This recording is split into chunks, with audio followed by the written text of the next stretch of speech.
बिस्मिल्लाहिर्रहमानिर्रहीम। अस्सलाम वालेकुम दोस्तों, उम्मीद करता हूँ कि आप खैर खैरियत से होंगे। बहुत सारे दोस्तों के कमेंट्स जो हैं वो यूट्यूब के ऊपर, टिकटॉक के ऊपर और व्हाट्सअप के ऊपर पेंडिंग है। आई एम रियली सॉरी कि मैं सऊदी अरब में गया था उम्रा के लिए, मैं अभी वापस आया हूँ।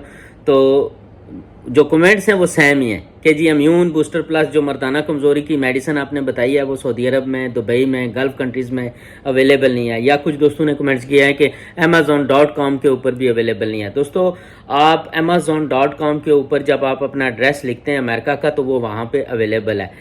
अल्हम्दुलिल्लाह अभी मुझे कंपनी ने जो है वो बताया है कि अमेज़ॉन जो है उसके ऊपर सऊदी अरब और दुबई गल्फ़ कंट्रीज़ में भी उनको अप्रूवल मिल गई है। अगले महीने यानी सितंबर के लास्ट वीक तक इंशाल्लाह वो कोशिश करेंगे कि सऊदी अरब और दुबई में भी इम्यून बूस्टर प्लस की सेल जो है वो शुरू कर दें। इंशाल्लाह मैं अगले कुछ दिनों तक तफसील से वीडियो आपको बनाकर बताऊंगा कि आप कैसे परचेज़ कर सकते हैं। Thank you.